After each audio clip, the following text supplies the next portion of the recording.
In the name of the Father, and of the Son, and of the Holy Spirit. Amen. Don't you just love Jesus? I mean, really. He is like so good with the Pharisees and the Sadducees. I can't stand it. Anyway, we aren't going to go there. So, over the last 10 days, Ann and I have had the pleasure of seeing two very inspirational theatrical productions. The first was here a week ago Friday night, downstairs, for our Ice Cream Sunday and movie night when we saw Wonder Woman. Wonder Woman was an inspirational movie. I had heard that. People said, it's great, you have to see it, and I thought, yeah, okay, fine. You know, I grew up in the 1940s, and that's when she was born. 1941, Wonder Woman came into being, and she, of course, was a comic book heroine, and throughout the years became this symbol for feminism and other things, appears on Ms. Magazine and all these great things. So anyway, I was kind of excited to see the movie because people recommended it so highly, and I have to tell you, I was amazed. I was absolutely amazed at the depth of the message in that movie. To the point where, when we got home, we replayed parts of it to try to catch more of what she was saying and some of the quotes in the movie. And then I went even beyond that to our famous internet so that I could actually see the words in print. And I brought some of the quotes with me this morning for you to hear as well. So at the very beginning of the movie, and her name, Wonder Woman's name, is Diana Prince, and she is from the island of, I hope I say this properly, Themyscira? Themyscira. Thank you, Kente. Themyscira. Okay, he's my assistant this morning. Thank you so much. Anyway, and it's a secluded place, so she had never been exposed to humankind. And throughout the movie, she gets exposed to humankind, and it actually takes place during World War I, where she comes out into the world and defeats the god of war, Ares. But the movie opens with this line: "What one does with the truth is more difficult than you think." What one does with the truth is more difficult than what you think. I learned it the hard way a long, long time ago, and now my life will never be the same. That's the beginning of the movie. And we go through the whole movie with more memorable quotes throughout, trust me. But the last part of the movie is what I found to be the most profound. It ends with her saying, after she has been exposed to humankind and war and a person who actually, a man that she was with, the other star of the movie, and she came to know of love. And this is what she says: "I used to want to save the world, to end war and bring peace to mankind. But then I glimpsed the darkness that lives within their light. I learned that inside every one of them, there will always be both. The choice each must make for themselves. Something no hero will ever defeat. I've touched the darkness that lives in between the light, seeing the worst of the world and the best, seeing the terrible things men do to each other in the name of hatred, and the lengths they will go to for love. Now I know only love can save this world. So I say, I stay, I fight, and I give. For the world I know can be. This is my mission now, forever." That's Wonder Woman, Diana Prince. Isn't that awesome? And so, talking about the choice of love, and I thought, this would make an amazing parable for Jesus, wouldn't it? Right? The story of Wonder Woman. And without being too heretical, perhaps Wonder Woman is one of Jesus' parables. So if you have not seen it, I do commend it to you to rent from the library when it's available, or Redbox, but it really is a very powerful movie. Then Friday night, we were in New York City and we saw the new musical Come From Away. How many people have heard of Come From Away? Not very many of them. It's marvelous. It only opened in March, and it's a musical about the small town of Gander, Newfoundland. How many people have heard of Gander, Newfoundland? More, okay? This is where 38 planes were diverted during 9/11 to land. They were in transit from Europe to the United States, and they were mandated to land, and planes all over the world that were coming to the United States were turned back or forced to land at other places because the U.S. airspace was closed down. 38 planes landed in Gander, a place that you never heard of, I never heard of, and actually, I guess, had been an airstrip in the old days or in the early days of air travel between Europe and other parts of the world. So this town of Gander was a town of 11,254 people. 7,000 people were stranded there for 5 days. This town opened up shelters, and then they started moving people into their homes, and they cared for these people. As we heard in Wonder Woman, they chose love.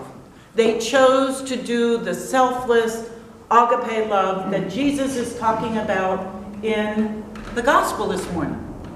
Ordinary people who made an amazing impact on this world by their generosity, by their dedication, by their selflessness, by their perseverance. And I tell you, if you have a chance to see this, and this would be a play that will be around, like Hamilton Forever, that we have not seen, but we were able to get tickets to this one, which was phenomenal. But eventually it will come to Providence, and I just say, please see this movie, because you can't even begin to think about all the things that they had to do to care for 7,000 people. So the gospel this morning, where Jesus is talking about and confronted by the Pharisees, okay, now he silenced the Sadducees, and those were the ones, the keepers of the law, and the Pharisees were more like Jesus actually in those days. They were more of the social justice oriented Jewish leaders. Yet they too were threatened by this man Jesus, and so they too were trying to find a way to silence him. And so, what is the greatest commandment? And this is, of all the Gospels, probably one of my most favorite, if not the most favorite, where Jesus takes everything that for me has always been so confusing, right? Trying to learn everything about the Old Testament, trying to understand everything in the New Testament, trying to know what it is that we're being called as Christians to do, and Jesus makes it so simple and direct and easy to understand. He says, basically, down to the bare bones, love God, love yourself, love your neighbor, right? But listen to this. I believe that it's in a special order, because if any of you have taken my classes on the 12 steps, the whole flow of the 12 steps is about your relationship with God first, then your relationship with yourself, and then your relationship with your neighbor. And I will repeat myself for those of you who have heard me say this before, but until we know and understand the unconditional love of God, it pretty much is difficult, if not impossible, to love and accept ourselves, right? And if you do not know that you are loved unconditionally by God, please find someone who can share your story. But I think the majority of us in this room know that reality. And that's the reality that frees us for everything that follows on. It frees us to say, you know what, I'm Jan, I'm flawed, I make mistakes, and that's okay. You know, that Jesus died for me, for my sins, that God created me as who I am, and that is, if He loves me unconditionally, then why can I not love myself unconditionally? And so I say to our students here this morning, if there is one lesson outside of academia that you learn in life that is the most important, it is this, that God loves you unconditionally. no questions asked, no strings attached. You are loved for who you are, as you are, right now, today, in this very moment. It doesn't matter what we have done or what we will do. We are loved unconditionally. And that frees us then to accept ourselves. And it's only when we can do that that we can then turn to our neighbor, like the people of Gander, like Wonder Woman, that we can reach out to our neighbor and embrace them. So now, how does all that tie into where St. Augustine's is today? Well, I know yesterday that you met to talk about St. Augustine's assets and resources, and I have no idea what happened yesterday. And I know that today you're going to talk about your vision and where you want to go in the future. I just want to reflect one thing back to you, and that is this, that this place, I believe, is a witness to this gospel. Because when I was reading the internet, it talked about the people of Gander as being quirky. And I thought, yeah, I like that word, you know? I'm quirky, and I think that's why I fit in here, is because we are quirky. And there's a person, a very dear friend of mine in AA, who introduces herself by her name. She says, I have an extraordinary, ordinary life. Isn't that beautiful? An extraordinary, ordinary life. And I believe as quirky people, we have an extraordinary, ordinary gift in this place.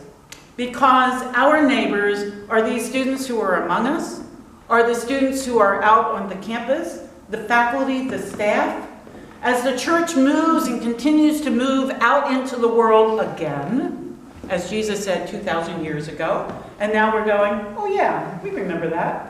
You know, and that there's this movement in the Episcopal Church, certainly, and hopefully in other churches, where people are going out into their neighborhoods and saying, hello, you know, we have this wonderful thing to share with you.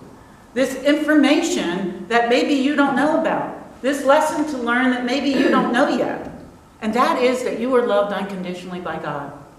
And just like the people of Gander, 11,254 is a bigger ratio of, you know, their numbers to 7,000 is a larger ratio than, what, 60 of us to 17,000? However, fear not, because I believe that what you have done to date on this campus is phenomenal, and it is amazing, and it is a gift. And more importantly, it is the gospel being put into action. As each of us as individuals are called to do, we are also to find a community that we can do the same with, where we can find out how is it that we can make a difference in this world. How is it that we can choose this agape love and be selfless in our giving, to be focused on other instead of self. As Diana Prince said, I learned a very hard truth a long time ago. And truth is not easy. And we know the truth of the gospel. And it's not easy. Yet we had Feed a Friend this past week. We had pumpkins that we were carving, which were just an awesome experience. If you were able to be part of that, you can testify to that. But the simple answer is we are looking for ways that we can just love our neighbor. And so, as you continue to look at your strategy for moving forward, I say embrace your quirkiness, you know? Embrace the fact that you are extraordinary, ordinary people living out this gospel of loving yourself, which has to come after we come to that knowledge of God's unconditional love. Loving and accepting who you are as individuals, who you are as a community, and then reaching out and loving your neighbor. And students, whenever it is that you leave this place, this university, this amazing university, carry in your heart that knowledge that you are created in God's image, you are loved just as you are, and you are perfect just as you are in God's image, and that you are called to be loving of yourself and always mindful of your neighbor and your neighbor's needs. Because that is where our joy of living comes from. It's when we can make those transitions from God's love to self-love to love of neighbor that we find joy. Amen. Amen.